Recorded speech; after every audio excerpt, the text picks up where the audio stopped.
Alba og Emil, de blev født i 28+1.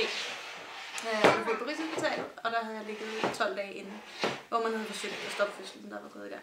Og det kunne man så ikke til sidst. Og så måtte de ud. Og så blev de taget ved akut kejsersnit, fordi man egentlig regnede med, at de sagtens kunne blive født, og det endte så med, at det kunne de ikke, fordi at Albas hjertelyd forsvandt undervejs, og så tænkte man, at nu skulle de bare ud. Og så sker der det, og så bliver de taget ud, og så kommer børnene, bliver de ført over på neonatalafdelingen. Lynhurtigt, altså det er ikke sådan, at man som forældre får lov til at se dem, og dække, det er de ikke til, når de er så små. Jeg så dem jo så, tror jeg, en 4-5 timer efter. Og så ligger de der i en kuvøse, ikke? Og alle mulige elektroder og slanger og instrumenter, der er forbundet til dem, som holder øje med, om de ilter deres blod, og om de trækker vejret, og hvordan deres puls er. Og hjælp til at trække vejret. Vi havde CPAP i næsen, som hjælper med at få speedet lungerne ud, fordi lungerne var også lidt klar til at blive født på det tidspunkt. Ja. Så det er jo sådan lidt specielt at se sine børn for første gang på den måde. Og det vi så fik at vide der, det var overraskede mig meget, og det var, at de sagde, at måske allerede dagen efter kunne vi få lov til at holde dem. Og det var jo ret... Altså, jeg vil sige, når de har forældre på den måde, jeg vidste i hvert fald ikke noget om, hvordan det var at være forældre til præmatur, og hvad det ville sige, og hvad man gjorde, og hvor meget man måtte være der. Og sådan noget. Men det der med, at man rent faktisk godt måtte være der, og man kunne holde dem og ligge med dem, det var ret fantastisk.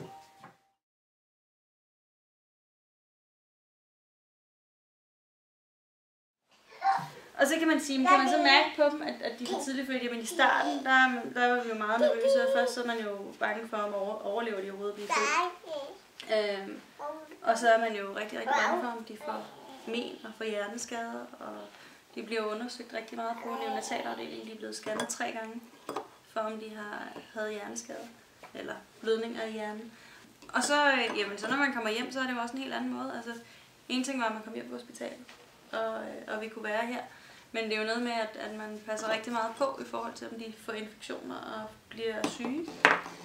Budskabet er, at det først indtil de bliver 1 år, så skal de ikke blive syge. Fordi at det rent faktisk er en stor risiko for, at det kan bremse deres udvikling og deres vækst.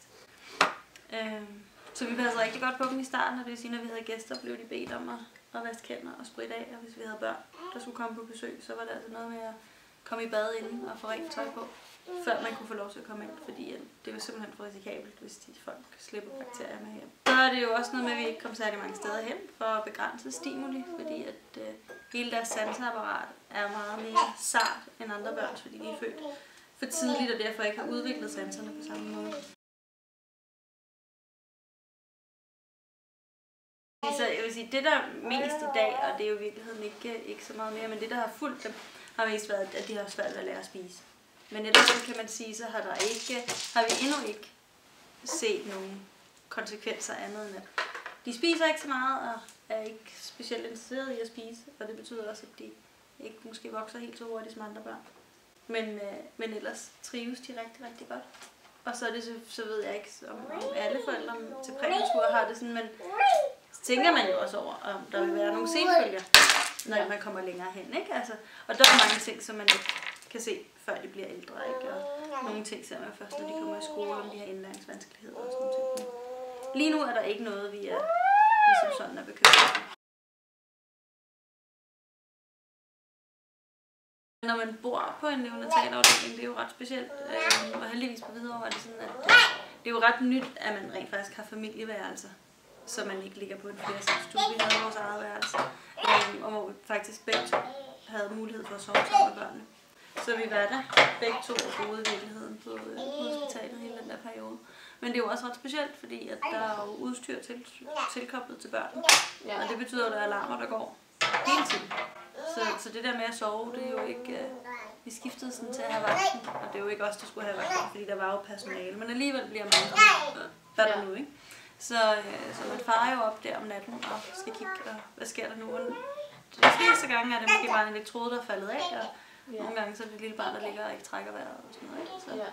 Så det er jo det er ret specielt, og nogle andre ting, man fokuserer på som forældre, end folk, der sådan får børn til tiden.